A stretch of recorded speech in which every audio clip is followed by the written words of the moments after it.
అందరికీ నమస్కారం. కార్యక్రమం ప్రారంభించే ముందు గురువు గారి బ్రహ్మర్షి పత్రి గారికి ఒకసారి మనం ధన్యవాదాలు చెప్పుకుందాం. మనం గత 78 ఎపిసోడ్ నుంచి ఒక విషయం మీద చెప్పుకుంటున్నాం. అందులో 61వ పార్ట్ 78వ ఎపిసోడ్ ఏంటంటే ఉపమాన ధ్యాన సందేశాల్లో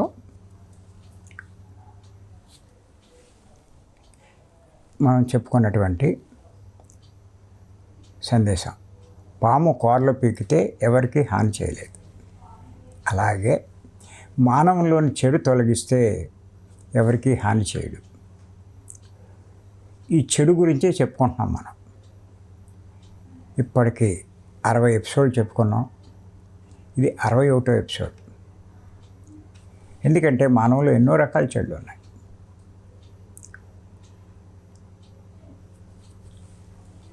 ఈరోజు ఆ చెడు లక్షణాల్లో ఇంకొక లక్షణం ఏంటంటే అది మూర్ఖత్వం. ఈ మూర్ఖత్వం కూడా మానవంలో ఉన్నటువంటి ఒక చెడు లక్షణమే. మనం ఏమని చెప్పుకున్నామంటే మానవంలో ఏమాత్రం చెడు ఉన్నా అది వారికి నష్టాన్నైనా కలిగిస్తుంది, కష్టాలైనా తెచ్చిపెడుతుంది, బాధలనైనా కలిగిస్తుంది. అంచేత మానవుడు చేయవలసిన ప్రయత్నం ఏంటంటే తనలో ఉన్న చెడుని తొలగించుకునే ప్రయత్నం చేయాలి. ఎందుచేతంటే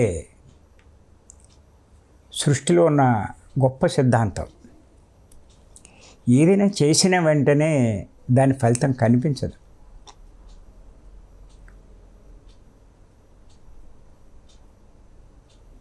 వెంటనే కనిపించదు దాని ఫలితం. ఆ సందర్భానుసారంగా టైంని బట్టి దాని ఫలితం బయటపడుతుంది.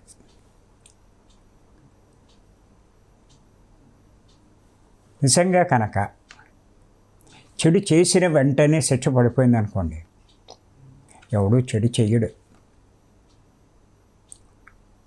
కానీ సృష్టిలో ఏర్పాటు అలా లేదు. ఆ చెడు చేసినా కూడా కొంత అవకాశం ఇవ్వబడుతుంది. వాడంతట వాడు తెలుసుకోవాలని, వాడికి వాడే రియలైజ్ అవ్వాలని, వాళ్ళు మార్పు తెచ్చుకోవాలని అవకాశం ఇచ్చినా కూడా వాళ్ళు మార్పు రాకపోతే అప్పుడు శిక్ష పడుతుంది.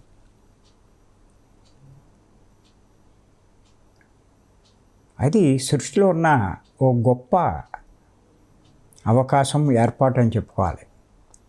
కృష్ణుడు శిశుపాలుడు దూషించినా ఊరుకున్నాడు, ఏం చేయలే.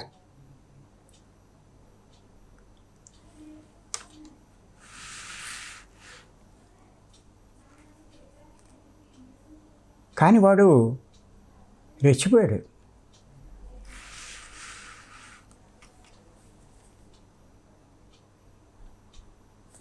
ఇంకా తిడ్డం మొదలెట్టాడు. గ్రహించగలుగుతాడేమో అని చెప్పి ఇంకా ఊరుకున్నాడు. అలా 99 తప్పులు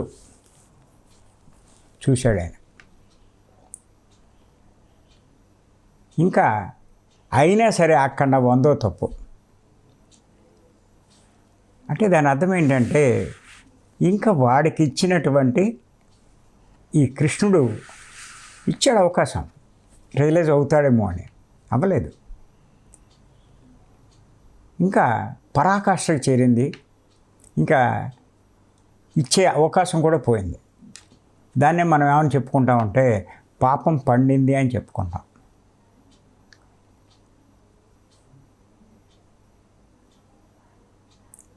అప్పుడు సెట్ చేయడం జరిగింది.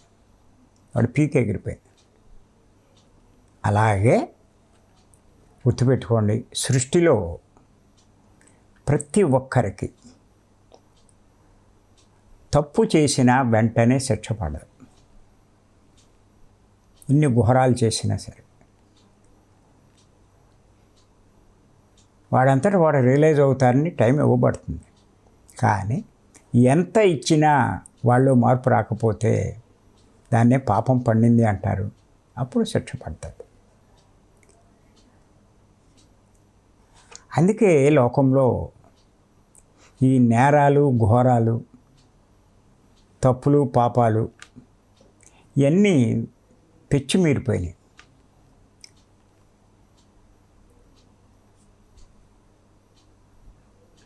వెంటనే శిక్ష పడితే ఎక్కడికక్కడే ఎవరికాళ్ళు సరి చేసుకుంది. వాళ్ళ కోసం అవకాశం ఇస్తే ఇంకా రెచ్చిపోతున్నారు.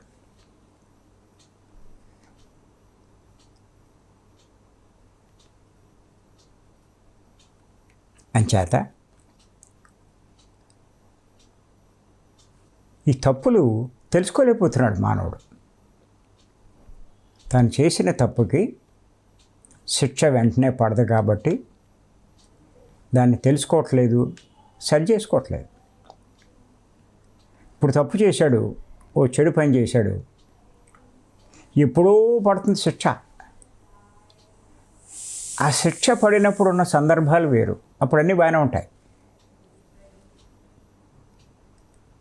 ఈ తప్పు చేసేది ఒక టైంలో, అప్పుడు ఏమనుకుంటాడంటే తనకు ఎదురుగుండా కనిపిస్తున్న కారణమే కారణం అనుకుంటాడు. అది ప్రత్యక్ష కారణం. అది పరోక్ష కారణం అన్నది ఎప్పుడో చేసిన తప్పు. ఇది ఎవరికి అర్థమవుతుంది? కాస్త జ్ఞానం ఉన్నవాడికి, ఆ బుద్ధి ఉన్నవాడికి అర్థమవుతుంది.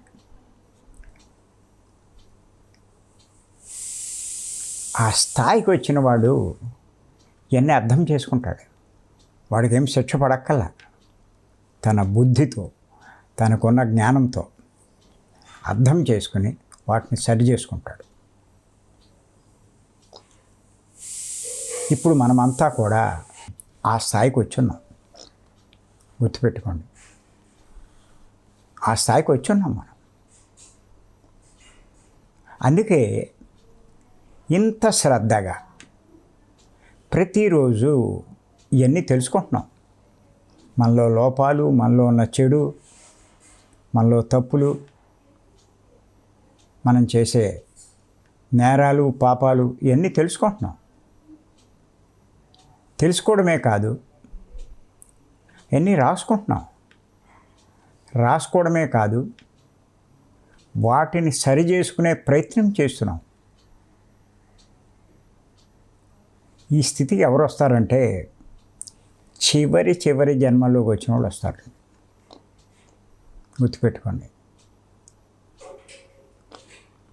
ఎవరైతే చివరి జన్మలోకి వస్తారో వాళ్ళల్లో ఈ రియలైజేషను ఇదంతా ఉంటుంది.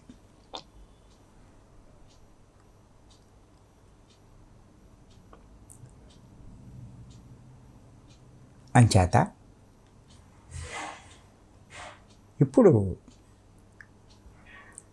ఆ తప్పుల గురించే మనం తెలుసుకుంటున్నాం. ఇంచుమించు 60 ఎపిసోడ్ నుంచి మనలో ఉన్న చెడు లక్షణాలు చూస్తే ఏం పెద్ద చెడు కింద అనిపించదు. మూర్ఖత్వం, నీలో చెడే ఉందిరా అంటే ఏమంటాడు? మాంసం తినకూడదు, మానేశాను, ఇంకేం లేదు అంటాడు. అదొక్కటే చెడు అన్నట్టు. ఎన్నున్నాయి మరి ఒక్కొక్కటి చూసుకుంటే. మరి ఈ మూర్ఖత్వం అంటే ముందు ఏంటో తెలుసుకుందాం. మూర్ఖత్వానికి బాగా అర్థం కావాలంటే, తా పట్టిన కుందేలకు 3 కాళ్ళు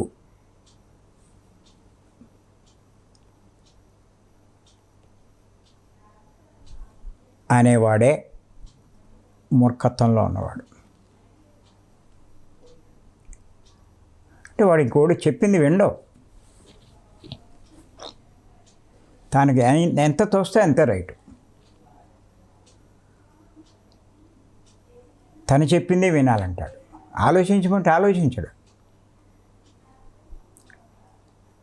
అది భార్య చెప్పినా, భర్త చెప్పినా, భార్యకి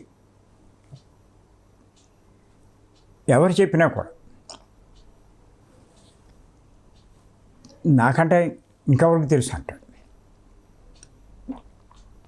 ఆ కుందేలను ఇలా పట్టుకుని దాని కాలు ఒకటి పట్టుకుంటాడు. చూడు 3 కాళ్ళు అంటాడు. ఊర్నితో సదియా దాని కిందటి లెక్కట్రా అంటాడు. అంటాడు.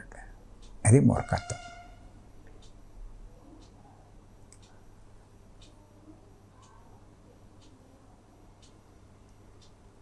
ఈ మూర్ఖత్వం ఉన్నవాళ్ళు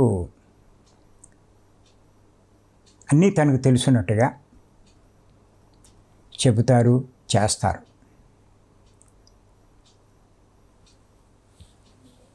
గట్టిగా మాట్లాడితే వీడికి అసలు ఏమీ తెలియదనే చెప్పాలి. సృష్టి గురించి తెలీదు, సృష్టి నియమాలు తెలియవు, సృష్టి సిద్ధాంతాలు తెలియవు, సృష్టి ధర్మాలు తెలియవు, ఈ సృష్టి నడిపిస్తుందన్న సంగతి తెలీదు, సృష్టికి విరుద్ధంగా ప్రవర్తిస్తే శిక్షలు పడతాయి, అవి తట్టుకోలేం మనం. విషయాలు ఏం తెలియవు. ఎంతసేపు నేను మానవుడిని అంటాడు. ఈయన కష్టం వస్తే మానవుడన్నా కష్టాలు రావా? ఎవరికి రావట్లేదు. ఇలా మాట్లాడతాడు. అంతేకాని ఎవ్వరూ చెప్పిందండో.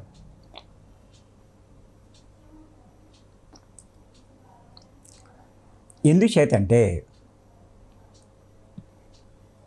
భూమి మీదకి వచ్చిన వాళ్ళు ఎవరైనా సరే, ఎన్ని జన్మలు ఎత్తినా సరే, గతంలో ఎత్తచ్చు. ఓ 50 జన్మలు ఎత్తాడు, 100 జన్మలు ఎత్తాడు, 200, 300, 350 జన్మలు ఎత్తాడు. ఎందుకు ఇన్ని జన్మలు ఎత్తున్నారు ఒక్కొక్కళ్ళు అంటే, ఎన్నో నేర్చుకోవడానికి, తనలో ఉన్న లోపాలు ఎన్నో సరి చేసుకోవడానికి. అంచేత తనకు తెలిసిందే కరెక్టు అన్నది చాలా తప్పు. తను తెలుసుకోవాల్సింది ఇంకా ఎంతో ఉంది అన్న అభిప్రాయంలోకి రావడమే చాలా బుద్ధి ఉన్నవాడి పని, వివేకం ఉన్నవాడి పని. ఎంచేతంటే ఎవరో కూడా మనకెందుకు, కానీ నా జీవితంలోనే పత్రి గారి పరిచయం కాకముందు నాకు అయ్యో కొన్ని అభిప్రాయాలు ఉండేవి. అయ్యే కరెక్ట్ అనుకునేవాడిని. వాటి విషయంలో పత్రి గారు చెప్తున్నా ఏమిటి ఈయన ఇలా చెప్తున్నారు, ఆయన గొప్పవాడని తెలుసు, గొప్పగా జ్ఞానవంతుడని తెలుసు, ఆయన చెప్పేవన్నీ కరెక్ట్ అని తెలుసు, కానీ ఇలా అనుకునేవాడిని.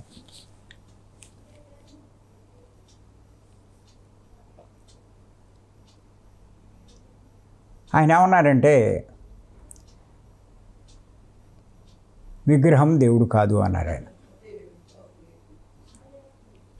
విగ్రహారాధన వద్దు అన్నాడు. నాకు మతిపోయింది. ఏంటి ఇన్ని కోట్ల మంది విగ్రహారాధన చేస్తూ ఉంటే, ఇన్ని కోట్ల మంది పూజలు అన్నీ చేస్తూ ఉంటే విగ్రహం దేవుడు కాదంటాడేంటి ఈయన?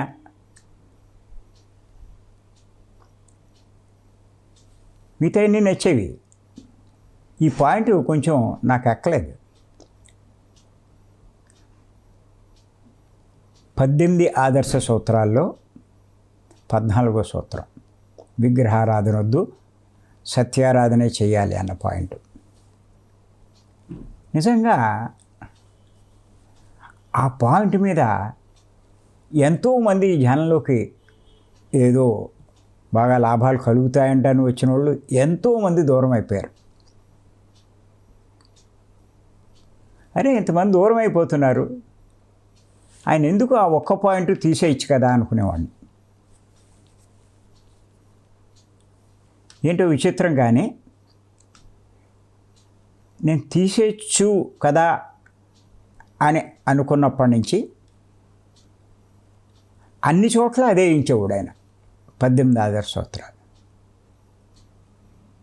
నేను దాన్ని పక్కన పెట్టేసి తీసేస్తే బాగుంటుందంటే ఈయన మళ్ళా ఇస్తున్నాడు ఏంటి అని ఆశ్చర్యం వేసింది.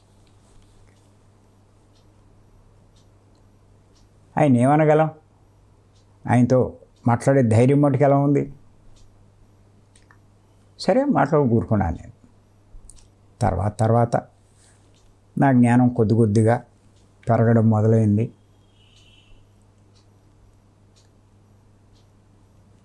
అప్పుడు అవగాహనలోకి వచ్చింది. ఏమని?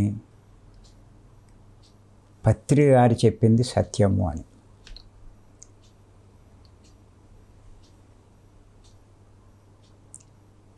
విగ్రహం దేవుడు కాదు, విగ్రహం మానవుడు సృష్టించింది.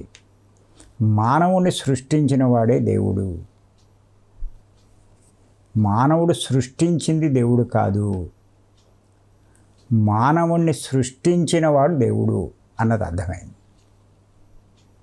అలా ఎన్నో విషయాలు తెలుసుకున్నాను, దైవం గురించి, భగవంతుడి గురించి, ఇవన్నీ కూడా. అప్పుడు పత్రి గారిని అలా అనుకున్నాను, కానీ నేనే చెప్పడం మొదలెట్టాను. ఇది మొదట్లో కొంత రెసిస్టెన్స్ వచ్చింది, గొడవ చేసేవారు, అయినా కూడా నేను లెక్క చేయలేదు. ఇంచేతంటే ఆ 18 ఆదర్శ సూత్రాల్లో 14వ సూత్రం అంత ధైర్యంగా విగ్రహారాధన వద్దు అన్నది పదే రాయిస్తున్నాడు అంటే ఎంత ధైర్యం ఉండాలి. సత్యాన్ని చెప్పడానికి ఎంత ధైర్యం ఉండాలి. అంత ధైర్యంగా పదే చెప్తున్నాడు అంటే ఎంత గొప్పవాడు ఈయన అని నాకు అర్థమైంది.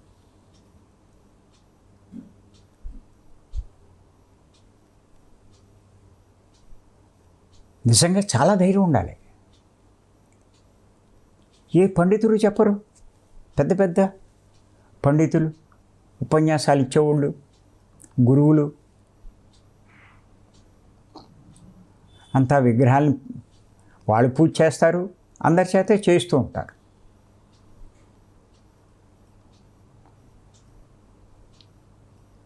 మరి అది ఆ విగ్రహం దేవుడు కాదు అని చేత విగ్రహాన్ని కాదు మనం ఆరాధించవలసింది. ఆత్మదేవుడు, ఆత్మారాధన చెయ్యాలి. ఆత్మే సత్యము, సత్యమే దైవము.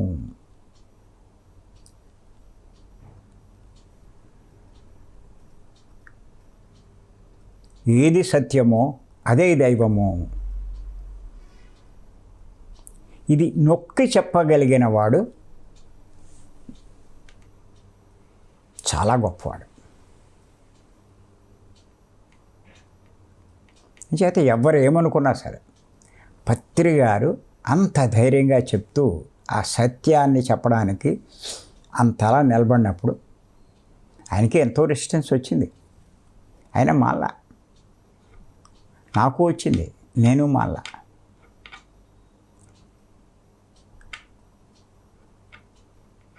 మరి దాని మీద మనం 120 ఎపిసోడ్లు ఎన్నో చెప్పుకున్నాం.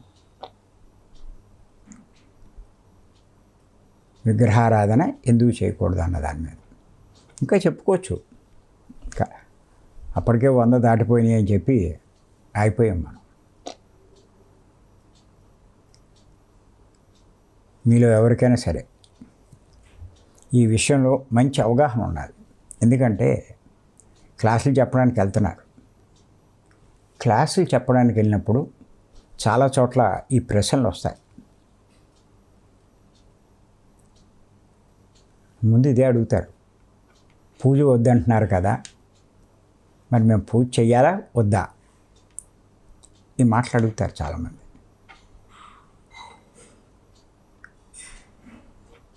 వద్దంటే ఒగ్గోలా, మరి మా ఇంట్లో ఎవరు ఎంటలేదు, ఏం చేయమంటారు, ఇలా అంటూ ఉంటారు.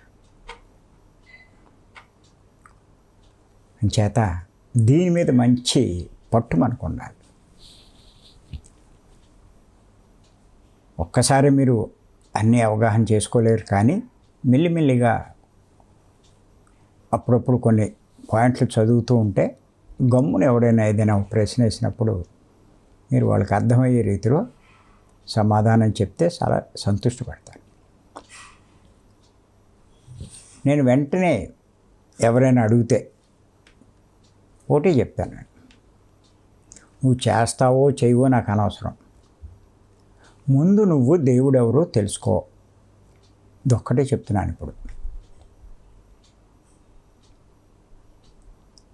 ముందు దేవుడు ఎవరో తెలుసుకో. దేవుడి గురించి తెలుసుకోవాలి అంటే 3 పాయింట్లు చెప్తాను, ఒక్కోసారి 4 పాయింట్లు కూడా చెప్తాను. దేవుడు ఎవరు, దేవుడు ఎక్కడుంటాడు,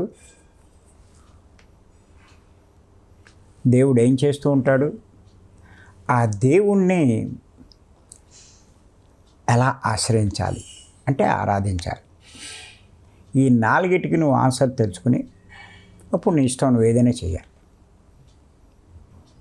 వాళ్ళేం చేయగలరు, వాళ్ళకున్న జ్ఞానానికి.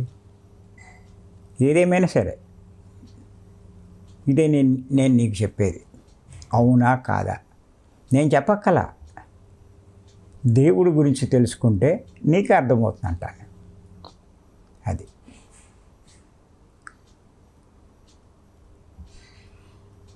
మరి ఒకప్పుడు విగ్రహారాధన గురించి పత్రి గారు చెప్తే నేను అపార్థం చేసుకున్నట్టే లెక్క. కానీ జ్ఞానపరిధి పెరిగితే నా అభిప్రాయం మారిపోయింది. అప్పుడు అదే మూర్ఖత్వంలో ఉండేవాడిని నేను. ఎందుకు అనవసరంగా అయినా దీనికి వెళ్ళుకుంటాడు, ఇంకే గొడవ లేకపోతే అందరూ ధ్యానం చేస్తారు కదా అనేవాడిని. అలాగా గుర్తెట్టుకోండి, మన జ్ఞాన పరిధి పెరిగే కొద్దీ అంతకుముందు మనకున్న అభిప్రాయాలు మారిపోతూ ఉంటాయి. ఈ పాయింట్ చాలా జాగ్రత్తగా రాసుకోండి మీరు. మీ జ్ఞాన పరిధి పెరిగే కొద్దీ అంతకుముందు మీకున్న అభిప్రాయాలు ఒక్కొక్కటి మారిపోతూ ఉంటాయి.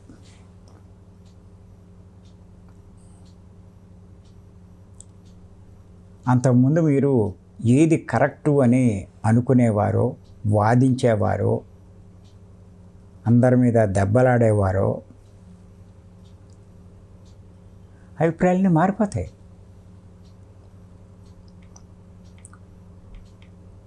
ఇప్పుడు మీరు చూడండి, అందరూ వేరు వేరు అనే అభిప్రాయం మొదట్లో ఉండేది, నాకు ఉండేది, అందరికీ ఉంటుంది. వేరే కులాలు, వేరే మతాలు, వేరే కుటుంబాలు అనే అభిప్రాయం ఉండేది. జ్ఞాన పరిధి పెరిగే కొద్దీ అభిప్రాయం మారిపోయింది.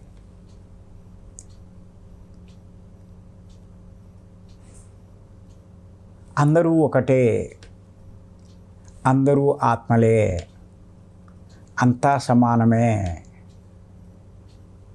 అన్న అవగాహన ఇచ్చింది.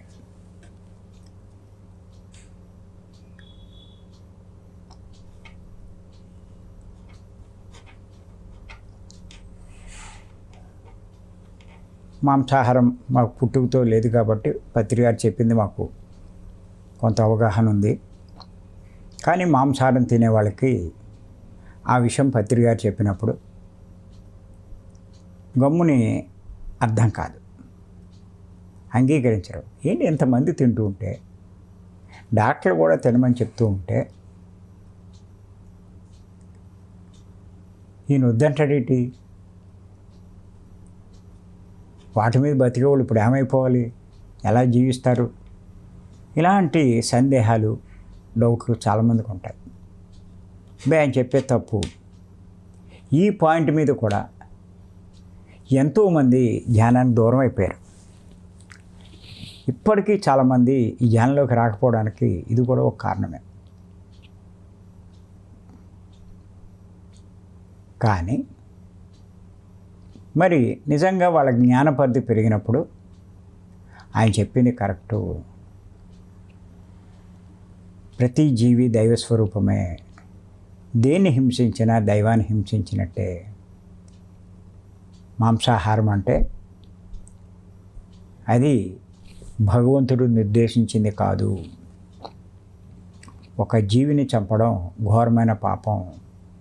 ఈ సృష్టి సిద్ధాంతాల్లో కర్మ సిద్ధాంతం ప్రకారం ఒక జీవిని మనం హింసించినట్లయితే దాని ఫలితం మనం ఘోరంగా అనుభవించాలి.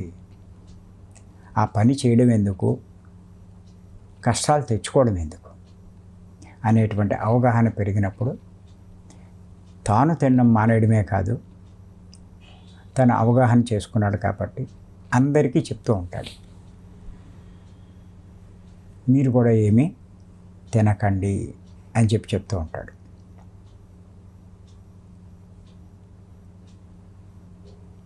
మరి అంతకుముందు వద్దన్నాడు. జ్ఞానం పెరిగే కొద్దీ అభిప్రాయం మారిపోయింది. అలాగా ఎన్నో విషయాల్లో నా అభిప్రాయం నేను మార్చుకున్నాను. నేను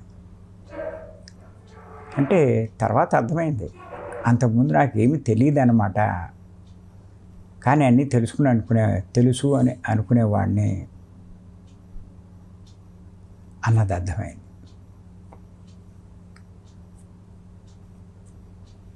చేత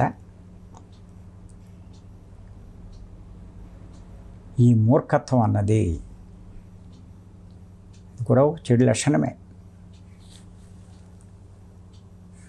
ఆ మూర్ఖత్వం ఉన్నవాడు ఎదటివాడు చెప్పింది ఎండో నాకే తెలియడం కాదు, వాడికి కూడా ఏదో తెలిసి ఉంటుంది అని.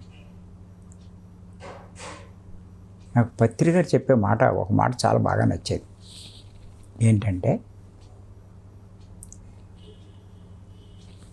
మనకు తెలియంది ప్రతి ఒక్కరి దగ్గర ఏదో ఒకటి ఉంటుంది, ఏదో ఒక విశిష్టత ఉంటుంది. మనకే అన్నీ తెలుసు అనుకోవడం కాదు, మనకు తెలియనివి ఉంటాయి, మనం తెలుసుకోవాలి అనే అభిప్రాయంలో ఉన్నవాడు ముందు వినడానికి ప్రాముఖ్యం ఇస్తాడు. అది అంతకుముందు తనకు అవగాహన ఉందనుకోండి, దాన్ని పక్కన పెట్టేస్తాడు. ఒకవేళ అదే కొత్తది అనుకోండి, ఓహో అని చెప్పి దాని గురించి ఆలోచిస్తాడు, విశ్లేషణ చేసుకుంటాడు. అది అలా చేయడం అన్నది వివేకము. నాకు తెలుసు అన్నదే ఇంకెవరికేం తెలుసు అన్నది మూర్ఖత్వం. ఆ మూర్ఖత్వంతో తెలుసుకోకపోవడం వల్ల ఎన్నో తప్పులు చేస్తాడు, పాపాలు చేస్తాడు, అధర్మంగా వ్యవహరిస్తాడు, తను చేసేదే రైట్ అనుకుంటాడు. చివరికి దాని ఫలితంగా కష్టాలు తెచ్చుకుంటాడు. ఆ కష్టాలు ఎందుకు వస్తున్నాయి కూడా వాడికి అర్థం కాదు. ఆ కష్టం వచ్చినప్పుడు విపరీతంగా దుఃఖిస్తాడు, ఏంటో నాకు అని.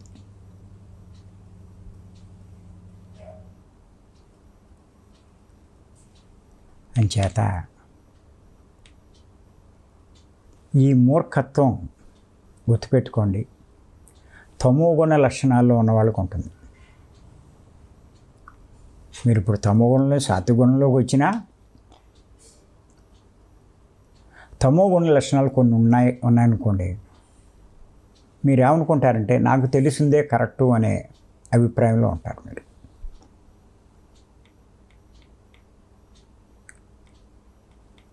చేత విన్నా కూడా గమ్ముని మీలో మార్పు తెచ్చుకోరు, అలాగే ప్రవర్తిస్తూ నష్టపోతారు.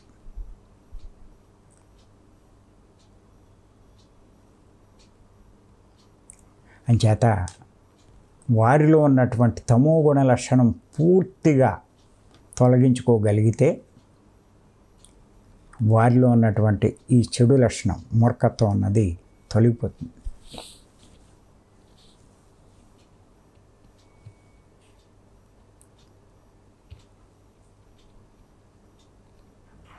మరి ఆ లక్షణం తొలగాలి అంటే ఇది తమోగుణ లక్షణం అని చెప్పాను కదా, ఆ లక్షణం పోవాలి అంటే తప్పదు. మనసుకు సంబంధించిందే కదా తమోగుణంలో ఉన్న మనసు.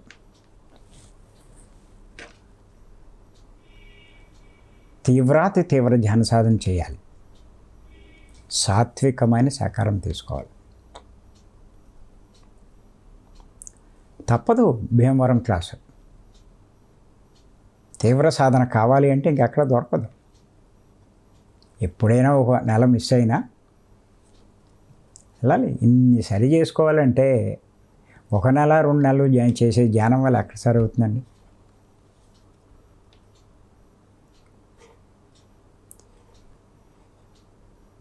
భీమవరంలో పెట్టే క్లాసులు మీకోసం పెడుతున్నాం, బయట పెట్టే క్లాసులు మా కోసం పెట్టుకుంటున్నాం.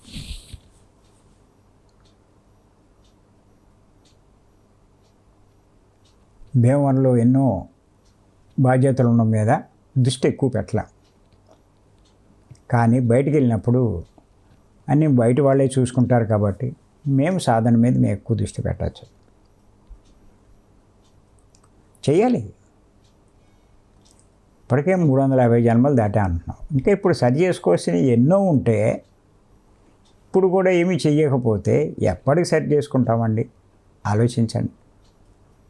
మీలోనే చాలామంది చెప్తున్నారు కదా, ఇంకా ఈ లక్షణం ఉందండి, ఇంకా ఆ లక్షణం ఉందండి అని మీరే అంటున్నారు.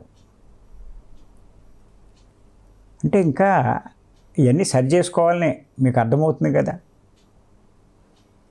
మరి ఎంత చెయ్యాలి చెప్పండి?